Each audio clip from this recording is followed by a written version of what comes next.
नमस्कार, सारांश बुक्समा तपाईहरू सबैलाई हार्दिक स्वागत छ। पुस्तकहरूको गहिरो अध्ययन गरी तिनको सार र समीक्षालाई भिडियोको माध्यमबाट तपाईँ सामु प्रस्तुत गर्ने हाम्रो यस श्रृङ्खलामा आज हामी एउटा यस्तो विश्व प्रसिद्ध राजनीतिक व्यङ्ग्यात्मक उपन्यासको बारेमा कुरा गर्दैछौँ जसले क्रान्तिको आदर्श कसरी निरङ्कुशतामा परिणत हुन्छ भन्ने कटु सत्यलाई उजागर गरेको छ। पुस्तकको नाम रहेको छ एनिमल फार्म।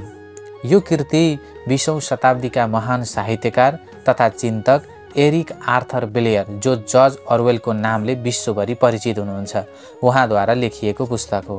प्रजातान्त्रिक समाजवादका प्रखर समर्थक अर्वेलले आफ्नो जीवनकालमा फाँसीवाद र स्टालिनवादी साम्यवाद दुवैको खुलेर विरोध गर्नुभयो। जर्ज अर्वेलले आफूलाई प्रजातान्त्रिक समाजवादको समर्थक भन्नुको अर्थ यो हो कि उहाँ समाजको आर्थिक व्यवस्था न्यायपूर्ण हुनुपर्छ र स्रोत साधनमाथि केही धनी व्यक्तिहरूको नियन्त्रण हुनु हुँदैन भन्ने मान्यता राख्नुहुन्थ्यो। तर त्यो परिवर्तन लोकतन्त्रको माध्यमबाट चुनाव जितेर शान्तिपूर्ण तरिकाले गरिनुपर्छ। यसको ठिक विपरीत उहाँले आफ्नो जीवनकालमा दुईवटा चरमपन्थी विचारधाराहरूको खुलेर विरोध गर्नुभयो। पहिलो थियो फाँसीवाद, जस्तै हिटलरको नाजीवाद, जहाँ एउटा व्यक्ति वा पार्टीको अधिनायकत्व हुन्छ, सबै अधिकार राज्यमा निहित हुन्छ र राष्ट्रवादको नाममा हिंसा र जातीय घृणालाई बढावा दिइन्छ। दोस्रो थियो स्टालिनवादी साम्यवाद, जुन रुसी क्रान्तिबाट सुरु भएर जोसेफ स्टालिनको नेतृत्वमा कठोर निरङ्कुशतामा परिणत भयो। अर्वेलले एनिमल फार्म मार्फत यही स्टालिनवादी साम्यवादको आलोचना गर्नुभएको छ, किनभने उहाँको विचारमा स्टालिनले वर्गविहीन समाजको नाममा एउटा व्यक्तिलाई असीमित शक्ति दिए र आम नागरिकको स्वतन्त्रता पूर्ण रूपमा खोसे, जसले गर्दा यो विचारधारा पनि फाँसीवाद जस्तै दमनकारी बन्यो। त्यसैले अर्वेलले स्वतन्त्रता र समानता दुवै चाहने भएकोले उहाँले प्रजातन्त्रमा विश्वास नगर्ने कुनै पनि निरङ्कुश शासन, चाहे त्यो पुँजीवाद होस् वा साम्यवादको, सधैँ विरोध गर्नुभयो। अर्वेल केवल एनिमल फार्मका लागि मात्र होइन, बरु आफ्नो उत्कृष्ट डायस्टोपियन उपन्यास 1984 का लागि पनि चिनिनुहुन्छ, जसले निगरानी, प्रोपोगान्डा र सत्यको हेरफेर जस्ता विषयहरूमा गम्भीर चेतावनी दिएको छ। साथै उहाँको गैर काल्पनिक कृतिहरू homage to Catalonia, the road to Wigan पियरले तत्कालीन समयको गरिबी र राजनीतिक द्वन्द्वको यथार्थ चित्रण गर्दछन्। जर्ज अर्वेलद्वारा सन् 1945 मा प्रकाशित एनिमल फार्म एउटा सशक्त राजनीतिक व्यङ्ग्य र दृष्टान्त हो, जसले रुसी क्रान्ति र त्यसपछिको जोसेफ स्टालिनको नेतृत्वमा स्थापित निरङ्कुश शासनको कटु आलोचना गर्छ। जर्ज अर्वेलको एनिमल फार्मको सबैभन्दा ठूलो उद्देश्य भनेको रुसी क्रान्ति र त्यसपछि सोभियत सङ्घमा जोसेफ स्टालिनको नेतृत्वमा स्थापित भएको निरङ्कुश शासनको कटु आलोचना गर्नु हो।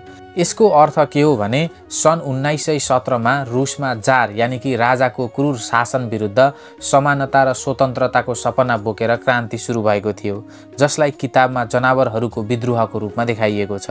तर क्रान्ति सफल भएपछि जोसेफ स्टालिन, किताबमा नेपोलियन सुँगुरको प्रतीकले शक्ति आफ्नो हातमा लिए। निरङ्कुश शासन भनेको यस्तो व्यवस्था हो जहाँ राज्यले नागरिकको जीवनका हरेक पक्षमा व्यक्तिगत विचार, सम्पत्ति, शिक्षा आदि पूर्ण नियन्त्रण राख्छ र नागरिकलाई प्रश्न गर्ने वा फरक मत राख्ने कुनै पनि अधिकार हुँदैन।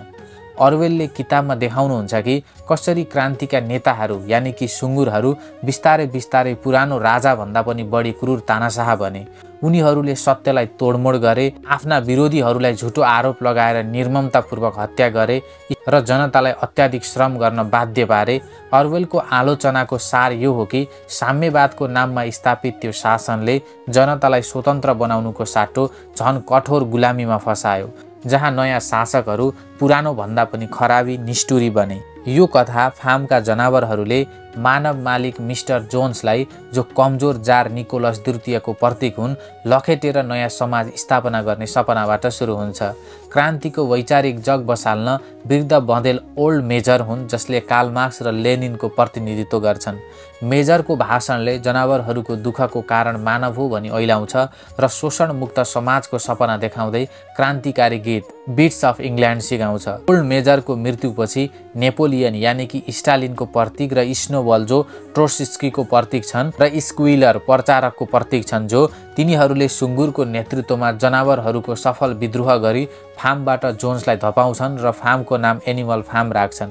उनीहरूले नयाँ समाजका लागि 7वटा नियमहरू लेख्छन् जसको अन्तिम र महत्त्वपूर्ण नियम हुन्छ सबै जनावरहरू बराबर हुन्छन्। तर क्रान्ति सफल भएको केही समयमै सुँगुरहरूले गाईको दुध आफ्नो खानामा मिसाएर उपभोग गर्न थाल्छन् जसले समानताको आदर्शमा पहिलो दरार पैदा गर्छ। चाँडै नै नेपोलियन र स्नोबल बीच विन्डमिल पक्की चक्की बनाउने योजना लिएर सत्ता सङ्घर्ष चर्किन्छ। स्नोबलको योजनाको विरोधमा नेपोलियनले आफूले गोप्य रूपमा पालेका 9वटा क्रूर कुकुरहरूको प्रयोग गरी स्नोबललाई हिंसात्मक रूपमा फार्मबाट लखेड्छन्। यो कार्य स्टालिनले ट्रोट्स्कीलाई निष्कासन गरेको ऐतिहासिक घटनाको प्रतीक हो। स्नोबललाई हटाएपछि नेपोलियनहरूले सबै बैठकहरू रद्द गरी आफूलाई सर्वशक्तिमान नेताको रूपमा स्थापित गर्दै पूर्ण अधिनायकतावादको रूपमा सुरुवात गर्छन्। नेपोलियनको शासनमा श्रमिक वर्गका प्रतिनिधि घोडा बक्सरले अथक परिश्रम गर्छन् र आफ्नो नारा म अझ कडा काम गर्छु भन्ने कुरा दोहोऱ्याउँछन्। तर सुँगुरहरूले विलासी जीवन बिताउन थाल्छन् र स्क्विलर मार्फत आफ्नो भ्रष्ट कार्यहरूलाई तर्कसङ्गत बनाउँछन्। उनीहरूले बारम्बार 7 आदेशहरूलाई आफ्नो सुविधा अनुसार परिवर्तन गर्छन्। उदाहरणका लागि कुनै पनि जनावर ओछ्यानमा सुत्ने छैन भन्ने आदेशलाई कुनै पनि जनावर ओछ्यानमा सिडसहित सुत्ने छैनमा र कुनै पनि जनावरले अरू जनावरलाई मार्ने छैन भन्ने आदेशलाई नेपोलियनको सामूहिक हत्यालाई वैधानिकता दिन कुनै पनि जनावरले अरू जनावरलाई कारण बिना मार्ने छैनमा बदलिदिन्छन्। फार्ममा हुने हरेक समस्याको दोष निर्वासित स्नोबललाई लगाइन्छ र स्क्विलरले जनावरहरूलाई पुरानो मालिक जोन्सको फिर्तीको डर देखाएर विरोधलाई दबाउँछन्। अत्याधिक कामको थकित भएर विन्डमिल निर्माणको क्रममा बक्सर ढल्छन्। काम गर्न नसक्ने भएपछि नेपोलियनले उनलाई उपचारका लागि पठाउनुको सट्टा कसाईलाई बेचिदिन्छन्। यो क्रान्तिकारी आदर्शमाथिको सबैभन्दा ठुलो विश्वासघात थियो। स्क्विलरले भने बक्सर अस्पतालमा शान्तिपूर्वक मरेको र उनको अन्तिम शब्द नेपोलियनको प्रशंसा भएको भनी झुटो प्रचार गर्छ। वर्षौंपछि सुँगुरहरू लुगा लगाएर 2 खुट्टामा हिँड्दै र कोर्रा बोकेर मानिस जस्तै बन्छन्। अन्ततः सबै आदेशहरू मेटाइन्छ र गोठको भित्तामा एउटा मात्र आदेश बाँकी रहन्छ, सबै जनावरहरू बराबर छन् तर केही जनावरहरू अरूभन्दा बढी बराबर हुन्। कथाको अन्त्यमा नेपोलियनले छिमेकी मानव किसानसँग भोज गर्छन् र फार्मको नाम फेरि म्यानर फार्म राख्छन्।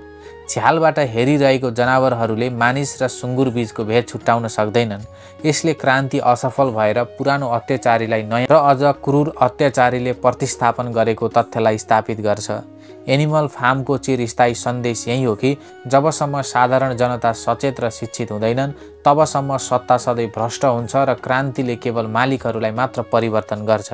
जर्ज अर्वेलको एनिमल फार्ममा एउटा साधारण पशु कथा भन्दा धेरै माथि उठेर मानव इतिहास र राजनीतिको गहिरा सत्यहरू सिकाउने एक महत्त्वपूर्ण कृति हो। यो किताब विशेष गरी नागरिक, विद्यार्थी र भावी नेताहरू सबैका लागि अपरिहार्य छ। आम नागरिकहरूलाई यसले स्क्विलरको जस्तो राजनीतिक प्रोपोगन्डा र सत्ताको अन्धो विश्वास विरुद्ध आलोचनात्मक सोच र सतर्कता अपनाउन सिकाउँछ।